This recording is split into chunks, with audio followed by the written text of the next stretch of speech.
রাত তখন প্রায় ৯টা। গ্রামের অন্ধকার পথটার দুপাশে ঘন জঙ্গল, চারদিকে ঝিঝি পোকার ডাক। জায়গায় জায়গায় শুধু বৃষ্টির পরে জমে থাকা পানির টুপটাপ শব্দ। বৃষ্টি ভেজা আষাঢ়ের মায়াময় আবেশে জড়ানো ঘন অন্ধকার। মাঝে মধ্যে বিদ্যুতের ঝলকে চারদিক হঠাৎ আলোকিত হয়ে উঠছে, আবার মুহূর্তেই গিলে নিচ্ছে ঘন অন্ধকার। সেই অন্ধকার ভেদ করেই এগোচ্ছে ৫ জন মানুষ: বলাই, কানাই, পেছু ঠাকুর, রতন আর মদনদা। তাদের সঙ্গেই আছে গ্রামের সদ্য মৃত গগন খুড়োর নিথর দেহ। গগন খুড়ো বয়সে বুড়ো হলেও বেশ চেনা জানা লোক ছিল গ্রামের মধ্যে। প্রতিদিনই তাদের সঙ্গে দোকানে বসে তারা সকলে মিলে নিত্যদিনই আড্ডা দিত। কিন্তু কলেরার করাল থাবায় হঠাৎ করেই শেষ হয়ে গেল তার জীবন। ৩ কুলে কেউ ছিল না তার। তাই গ্রামের লোকেরা, বিশেষ করে তার সাথে আড্ডা দেওয়া এই ৫ জন লোকই অবশেষে তার শেষ কৃত্যের দায়িত্বটা নিজেদের কাঁধে চেপে নিল। লোকটা আমাদেরই গ্রামের, শেষ কৃত্য তো তাই আমাদেরই করতে হবে। কিন্তু দিনের বেলা সেই কাজ আর হয়ে ওঠেনি। দিনের বেলাতেই বৃষ্টি একটানা ঝরছিল। কোথাও শুকনো মাটি নেই, অন্য কোথাও চিতা জ্বলবার কোনো উপায় নেই। ফলে রাত নামতেই একটু থামা থামা বৃষ্টির ফাঁকে তারা মরদেহ নিয়ে রওনা হলো বেলতলা শ্মশানের দিকে। তবে যে পরিমাণ বৃষ্টি হয়েছে এ কয়দিনে, তাতে সেখানেও যে অবস্থাটা বেশ একটা সুবিধের হবে না তা তারা আগে থেকেই আন্দাজ করে নিয়েছিল। তবে শ্মশান বলে কথা, তার উপরেই রাতের বেলা, তাই শ্মশান যাত্রীদের মনে মনে যে একটু আধটু ভয় আর আতঙ্ক যে বাসা বেঁধেছিল, তা তাদের শুকনো দেখলে কারও অবিশ্বাস হবার কথা নয়। সে যাই হোক, দায়িত্ব মানে দায়িত্ব। যত বিপদই আসুক আর যত কষ্টই হোক, তাতে পিছপা হওয়ার পাত্র তারা কেউই নয়। তাই মনের মধ্যে অদম্য দৃঢ়তা আর বাকিটা ভাগ্যের উপর ভরসা করে তারা পথ চলতে থাকে। ওদিকে আষাঢ়ের ঘন বর্ষার দাপটে ইতিমধ্যেই জরাজীর্ণ এই মাটির রাস্তাটি একেবারে কর্দমাক্ত হয়েই রয়েছে। পা ফেললেই তা কাদায় গেঁথে যাচ্ছে। হাতে কাঁধে বাঁশে বাঁধা খাটিয়া, তার উপর গগন খুড়োর নিথর কালো শরীরটা শোয়ানো রয়েছে। এক হাতে মশাল আর কাঁধে সবের ভার। ধীরে ধীরে ভেজা শরীর কাদা মেখে হোঁচট খেতে খেতে এগোতে লাগলো তারা। যতই তারা শ্মশানের দিকে এগোচ্ছে, ততই চারদিকের নিস্তব্ধতা যেন ঘন হয়ে আসছে। শ্মশানের এদিকটাতে একান্ত প্রয়োজন না হলে দিনের বেলাতেও কেউ কখনো আসে না, তাই চারপাশ আগে থেকেই জনমানব শূন্য। তার ওপর এমন ঘন বর্ষার সময় মানুষ কেন, যমরাজও বোধহয় ভয়ে এদিকে পা রাখবে না। ঝিঝি পোকারাও যেন থেমে গেছে, শুধু মাঝে মধ্যে রাতের নিশাচর প্রাণীর অচেনা ডাক অথবা দূরের শেয়ালের হাহাকার কানে ভেসে আসছে। কানাই হঠাৎ ফিসফিস করে বলল, এই বেলতলা শ্মশানে নাকি অদ্ভুত সব কাণ্ড ঘটে রে। আজ আবার বাদলা রাত, আমার তো গা শিউড়ে উঠছে। বলাই কড়া গলায় বলল, চুপ কর তোরা, আমরা তো এমনি এমনি এ পথে যাচ্ছি না, দায়িত্ব নিয়েছি, দায়িত্ব। ভয়ে কাজ থেমে থাকলে চলবে? দায়িত্ব যখন কাঁধে চাপিয়ে নিয়েছি, তখন পিছপা হওয়ার কোনো প্রশ্নই ওঠে না। এভাবেই ধীরে ধীরে পৌঁছে গেল তারা বেলতলা শ্মশানে।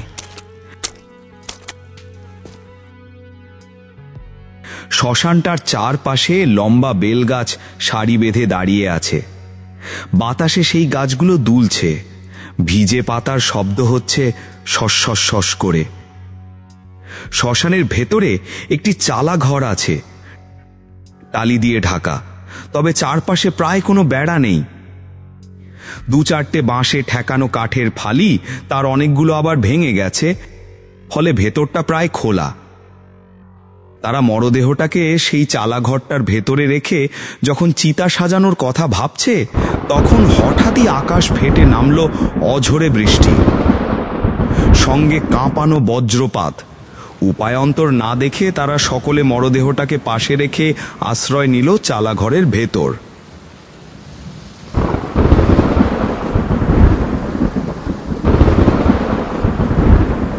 এখন চালার ভেতরে বসে আছে 5 জন।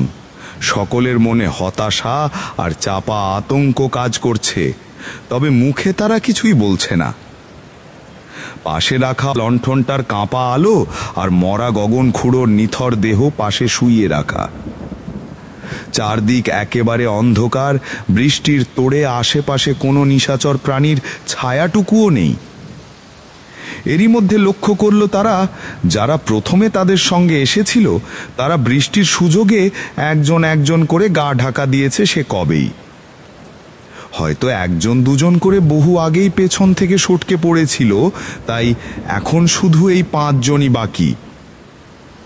অগত্যা তারা সকলে পাশাপাশি করে শ্মশানের জরাজীর্ণ চালাঘরটিতে বসে আছে, কখন বৃষ্টি থামবে, তারপর মরাটাকে দাহ করে বাড়ির পথ ধরবে সেই আশায়। কিন্তু আষাঢ়ের বৃষ্টি বলে কথা, সে কি আর কারো কথা শোনে? নিজের মতো করে অঝোর ধারায় হয়েই চলেছে। বেলতলা শ্মশানের সেই চালাঘরটিতে শুনশান নীরবতা। তারপর অবশেষে সেই নীরবতা ভেঙে পেছু ঠাকুর গলা খাঁখারি দিয়ে বলল, বলাই, আমি ভাবছিলাম চিতা কি আজ রাতেই জ্বলবে? এ বৃষ্টিতে কোনো উপায় তো দেখি না। চিতা পরে হবে, এখন দেখো পুরো রাতটাই বোধহয় আমাদের এই শ্মশানেই কেটে যাবে মনে হচ্ছে। বৃষ্টি থামলে সকালেই হয়তো আগুন ধরানো যাবে। হঠাৎই বজ্রপাত হলো, তার আলোয় গগন খুঁড়োর মুখটা মুহূর্তের জন্য জল করে উঠল। মৃতদেহের সেই ফ্যাকাশে মুখ দেখে মদনদার বুকের ভেতরটা কেমন যেন করে উঠল। দেখলি, মনে হলো খুঁড়োটা চোখ মেলল। সঙ্গে সঙ্গে কানাই ধমক দিয়ে উঠল কাঁপা গলায়, চুপ কর বাপু, এমনিতেই এই অবস্থা, তারপর উনি আবার ভয় ধরানো কথা বলছে। ব্যাটার কাণ্ড দেখো। আরে চুপ করে বসে থাকো, আর পারলে একটা গল্প ধরো, তাহলে ভয়টয় সব উড়ে যাবে। কিন্তু রতন লক্ষ্য করল মরা দেহটার গা থেকে অদ্ভুত কটু গন্ধ বেরোচ্ছে। সেটা যেন শুধু পচা গন্ধ নয়, কেমন এক ধোঁয়াটে ভ্যাপসা গন্ধ, যেন চিতা না জ্বলেই আগুনের ছাইয়ের গন্ধ ভেসে আসছে। তবে সে বিষয়টিকে তেমন পাত্তা দিল না। শ্মশান বলে কথা, এখানে এমনিতেই ভয় করে, তার উপর এমন বাদলা রাতে কিছুটা অস্বস্তি তো থাকবেই, তাই হয়তো এমনটা মনে হচ্ছে তার। বৃষ্টি ততক্ষণে আরো জোরে ঝরছে। চালার ভেতর বসে সবাই নিঃশব্দে অপেক্ষা করছে। শুধু লণ্ঠনের ক্ষীণ আলো মৃতদেহটার উপর পড়ে লম্বা ছায়া তৈরি হচ্ছে।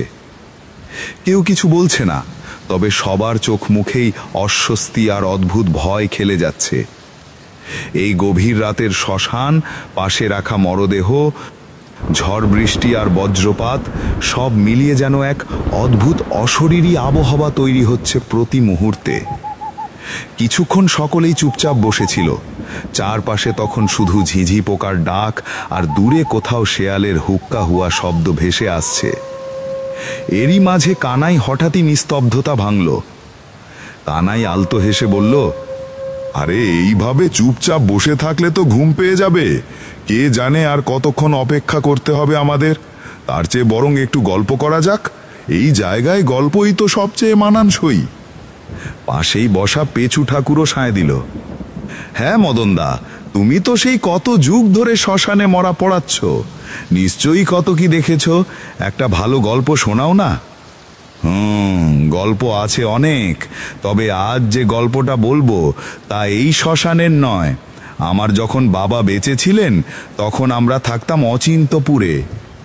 সেখানকার প্রধান দম ছিলাম আমি। বাবার মৃত্যুর পর গ্রামে চলে আসি, আর এখানকার শ্মশানে কাজ নেই। সেই অচিন্তপুর শ্মশানেই ঘটেছিল ঘটনাটা। সবাই তখন আরো কাছে সরে এসে বসল। রাতের ঘন আধার যেন হালকা করে চারদিক আচ্ছন্ন করে ফেলছে, আর মদনের কণ্ঠে ভেসে আসছে অদ্ভুত কাঁপুনি মেশানো গল্প। অচিন্তপুরের শ্মশানটা ছিল অনেক বড় আর ভয়ঙ্কর। রাত হলেই কুয়াশা আর অদ্ভুত আলো আঁধারি সেখানে জমে যেত। শ্মশানের এক কোণে ছিল একটা বিশাল শেওড়া গাছ। একদিন গভীর রাতে একদল লোকের দাহ কাজ শেষ করে আমি বাড়ি ফিরছিলাম। ঠিক সেই শেওড়া গাছটার পাশ দিয়েই যেতে হয়। হঠাৎ করেই শুনলাম একটা হাহাকার মেশানো অট্টহাসি। আমার মতো দমের ভয় পাওয়ার কথা নয়, কিন্তু সে হাসিটা এমন ভয়ঙ্কর ছিল যে বুকটা কেঁপে উঠল। তাকিয়ে দেখি গাছের মোটা ডালের ওপর বসে আছে এক অদ্ভুত চেহারার মহিলা। তার চোখ দুটো সাদা, মরা মাছের চোখের মতো ভ্যাকাশে, চুল লম্বা হয়ে বাতাসে উড়ছে, হাতে একটা জ্বলন্ত মোমবাতি। তার সেই আলোয় গাছের ডালপালা যেন অদ্ভুতভাবে লালচে রঙে ঝলসে উঠছে। পরে আমি জানতে পারি সে ছিল এক সাধিকা, জীবিত অবস্থায় এই শ্মশানেই বসে প্রেত সাধনা করত।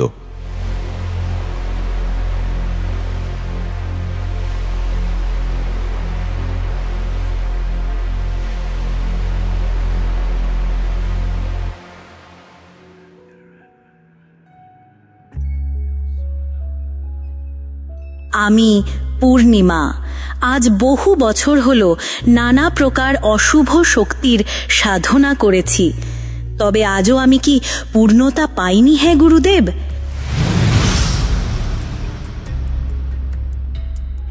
তখন পূর্ণিমার গুরুদেব জগানন্দ ভৈরব বলল, না ভৈরবী, এখনো তোমার আরো বহু গূঢ় সাধনা বাকি রয়েছে যে।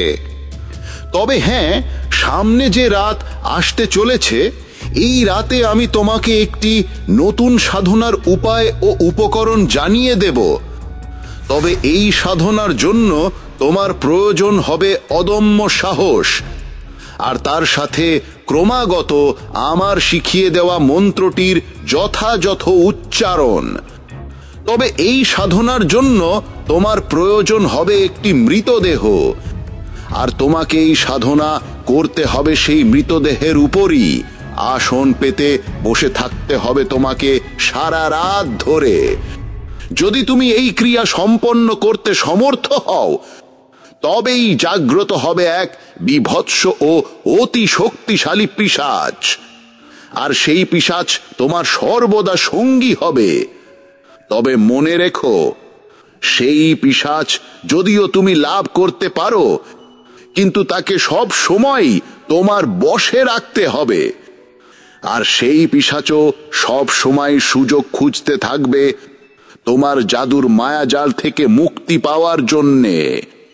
আর মনে রেখো, যদি কখনো কোনো ক্রমে সে মুক্তি পেয়ে যায়, অথবা কখনো তোমার দেহ বন্ধন কাজ না করে, তবে কিন্তু তোমার মৃত্যু অনিবার্য হয়ে কন্যা।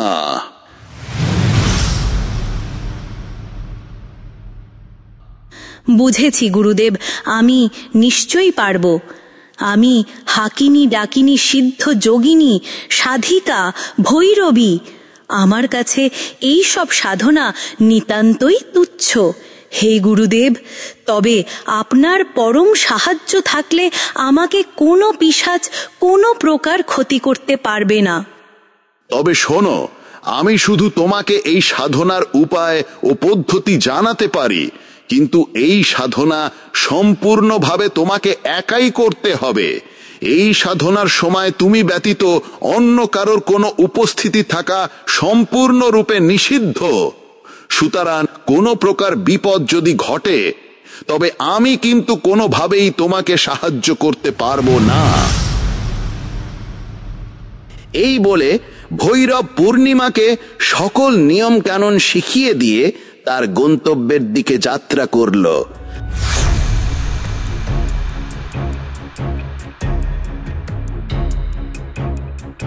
পূর্ণিমা যথারীতি এক অমাবস্যা রাতে এই অচিন্তপুর শ্মশানে বসল শব সাধনা করতে, এবং সে সফলতাও লাভ করল। আমি পূর্ণিমা, জগৎ বিখ্যাত এক সাধিকা। আমার কাছে তন্ত্র জগতের কোনো কিছুই অসম্ভব থাকবে না। এখন থেকে আমি মন্ত্র বলে এমন মহাপ্রলয় ঘটাবো যে সারা পৃথিবী তার সাক্ষী হয়ে থাকবে। তবে পূর্ণিমা জানতো না যে তার জাগ্রত করা এই শক্তিশালী পিশাচ কতটা অবাধ্য। এভাবে বেশ কয়েক বছর কেটে গেল। কিন্তু তারপর একদিন ঘটল সেই ঘটনা যার সাবধান বাণী তার গুরুদেব তাকে জানিয়েছিল বহু আগে। সেদিন ছিল রাহু পূর্ণিমার রাত। পূর্ণিমা সেই অচিন্তপুর শ্মশানের শ্যাওড়া গাছটাতে একটি শক্তিশালী মন্ত্র দিয়ে অদৃশ্য গণ্ডি রেখা অঙ্কন করতে ব্যস্ত ছিল। কিন্তু তার দুর্ভাগ্য যে সেদিন সে তার দেহ বন্ধন করতে ভুলে গিয়েছিল। আমি পূর্ণিমা, জগৎ বিখ্যাত এক সাধিকা। আমার কাছে তন্ত্র জগতের কোনো কিছুই অসম্ভব থাকবে না। এখন থেকে আমি মন্ত্র বলে এমন মহাপ্রলয় ঘটাবো যে সারা পৃথিবী তার সাক্ষী হয়ে থাকবে।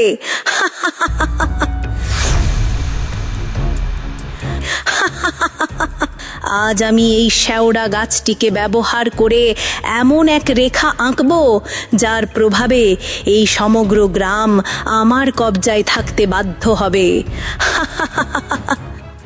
তখনই তার অজান্তেই তার পেছনে আবির্ভূত হলো সেই ভয়ঙ্কর প্রেত।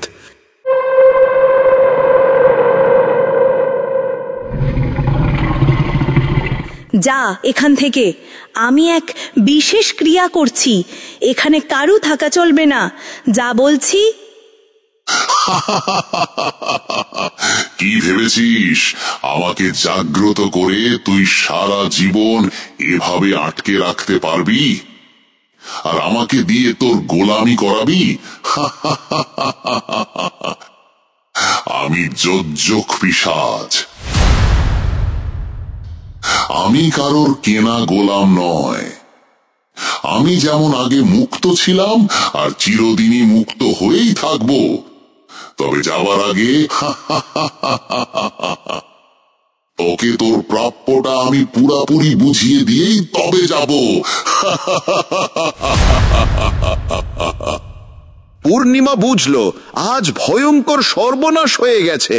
সে তার দেহ বন্ধন করতে ভুলে গেছে, কিন্তু ততক্ষণে সব শেষ। না না, এ হতে পারে না, আমার সকল সাধনা এভাবে শেষ হতে পারে না। পিশাচটি তার ভয়ঙ্কর থাবা দিয়ে এক লগ্মায় পূর্ণিমার ধর থেকে তার মাথা আলাদা করে দেয়। তারপর সব শেষ। পূর্ণিমা চিরদিনের জন্য বন্দী হয়ে যায় সেই শ্যাওড়া গাছের সাথে। সেই থেকে সে একজন সাধিকা থেকে পিশাচিনীতে রূপান্তরিত হয়ে যায়। আর সেই দিন থেকে সে এই গাছেই বন্দী হয়ে থাকে, হাতের মোমবাতি নিয়েই। আমার মুক্তি নেই, তবে যেহেতু তুমি শ্মশানের কাজ করো, তোমার ক্ষতি আমি করব না। শুধু একটা শর্ত মানতে হবে, যখনই তুমি এই গাছের নিচ দিয়ে যাবে তখন আমার শেখানো এক বিশেষ মন্ত্র জপ করতে হবে। সেই মন্ত্র তোমাকে অশুভ শক্তি থেকে রক্ষা করবে। আমি হতবাক হয়ে দাঁড়িয়ে রইলাম। তার ঠোঁট নড়ছিল। আমি এক অদ্ভুত মন্ত্র শুনলাম। মন্ত্রটা শেষ করার পরেই সে ধীরে ধীরে মিলিয়ে গেল, যেন কুয়াশার ভেতর ডুবে গেল। তারপর থেকে যতদিন আমি অচিন্তপুরে ছিলাম, প্রতিদিন ওই শেওড়া গাছের নিচ দিয়ে যেতাম আর সেই মন্ত্র জপ করতাম। সত্যি সে কোনোদিন ক্ষতি করেনি, তবে গাছটার নিচে যদি কখনো কোনো অচেনা লোক রাতে দাঁড়াতো, তার জীবন রক্ষা হতো না। মদনের কথার পর চারদিকে আবার একটা নীরবতা নেমে এলো। কারো মুখে কথা নেই। আগুনের শিখা যেন মুহূর্তে নিভে যাবার উপক্রম হলো। দূরে কোথাও একটা নিশাচর পাখির করুণ ডাক শোনা গেল। মনে হচ্ছিল যেন চারপাশেই সেই শেওড়া গাছের পেতনি নিঃশব্দে তাকিয়ে আছে। গল্পটি শেষ হতে না হতেই হঠাৎ বলাই এমনভাবে চেঁচিয়ে উঠল যে আমরা সকলে চমকে উঠলাম। আরে এ কি মাগো, এই মরাটা যে আপনা আপনি নড়ছে। ও মা, এ কি হচ্ছে? আমি তো কিছুই বুঝতে পারছি না গো। হ্যাঁ হ্যাঁ, এই যে তোমরা কি দেখতে পাচ্ছ না? মনে হচ্ছে কেউ যেন এই মরাটাকে নিয়ে যেতে চাইছে। বাবা, আমি তো ধরে রাখতে পারছি না, আমাকে শুদ্ধ যেন টেনে নিয়ে যেতে চাইছে। ও মা, সকলে তাকিয়ে দেখছো কি? কিছু একটা তো করো। হায় হায়, এ কি হচ্ছে? প্রথমে আমরা কেউই বিশ্বাস করিনি। অন্ধকার, বৃষ্টির শব্দ, শ্মশানের ভৌতিক পরিবেশ এমন পরিবেশে যে কোনো বিভ্রম হতেই পারে। আমরা হেসেই উড়িয়ে দিতে চেয়েছিলাম, কিন্তু মুহূর্তের মধ্যেই আমাদের হাসি স্তব্ধ হয়ে গেল। আর পরক্ষণেই আমরা স্পষ্ট দেখতে পেলাম এক ভয়ঙ্কর প্রেত, কঙ্কালসার, সাদা ধবধবে জোড়া চোখ, সারা শরীর পোড়া, ঝলসানো তার, বসে আছে মৃতদেহটার পাশে। সে তার হাড়সার হাত দিয়ে মরাটিকে আঁকড়ে ধরে টানছে নিজের দিকে। আমাদের বুকের ভেতর শীতল বরফ জমে গেল, কেউ এক চুল নড়তে পারছিলাম না। তখনই মদনডোম ভয়ার্ত চোখে বলে উঠল, সর্বনাশ! এ যে বেতাল ভূত! এ যে একবার মরার গায়ে হাত দিয়েছে তা আর ছাড়বে না। ঠিক তখনই সেই প্রেত আমাদের দিকে ফিরল। বেতাল বলল, তোরা ভীষণ ভুল করেছিস। আজ রাহু অমাবস্যা, এই গভীর রাতে কেউ শ্মশানে আসে নাকি? শ্মশানের রাত হলো প্রেতের রাজ্য। তোরা এখানে মরা এনেছিস, এ তো আমার অর্ঘ্য। যদি প্রাণে বাঁচতে চাস তবে এই মরাটা আমার হাতে তুলে দে। এই দেহ আমি নিজে দাহ করব, তারপর এই দেহ দিয়ে আমি আহার করব। তা না হলে তোদের কেউ আজ আমার হাত থেকে রক্ষা পাবি না। সেই হাসির শব্দ বৃষ্টির শব্দ ভেদ করে পুরো শ্মশান কেঁপে উঠল। আমরা ভয়ে হিম হয়ে দাঁড়িয়ে আছি, কারো পা নড়ছে না। আর তখনই অলৌকিক এক ঘটনা ঘটল। চিতার কাঠগুলো, যেগুলো ভিজে বৃষ্টিতে সবে সাজানো ছিল, হঠাৎ সেগুলো নিজে থেকেই আগুন ধরে জ্বলে উঠল। ভিজে কাঠ তো সহজে আগুন ধরবে না, তবুও যেন অদৃশ্য কারো নিঃশ্বাসে আগুন লেলিহান শিখা হয়ে উঠল। বৃষ্টির ফোঁটা তাতে পড়েও নির্বাপিত হতে পারল না। শিখার আলোয় আমরা স্পষ্ট দেখলাম বেতাল সেই মৃতদেহকে টেনে নিয়ে গিয়ে চিতায় ছুঁড়ে ফেলল। মুহূর্তের মধ্যেই শিখা আকাশ ছোঁয়া হয়ে উঠল। তারপর ভৌতিক বিকট হাসি। আমরা প্রাণের মায়ায় আর এক মুহূর্ত দেরি না করে ছুট দিলাম শ্মশান থেকে। কাদা মাটির মধ্যে পা পিছলে যাচ্ছিল, তবু প্রাণপণে দৌড়াচ্ছিলাম।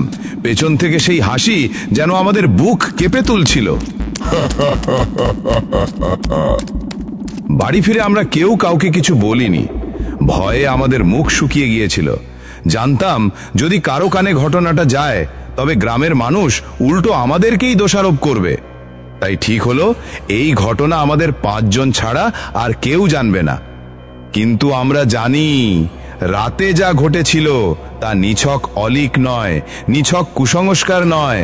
সেই রাতের শ্মশানের ভেতরকার অন্ধকার, বৃষ্টি, আগুন আর বেতালের ভয়ান সবকিছু ছিল একেবারে সত্যি।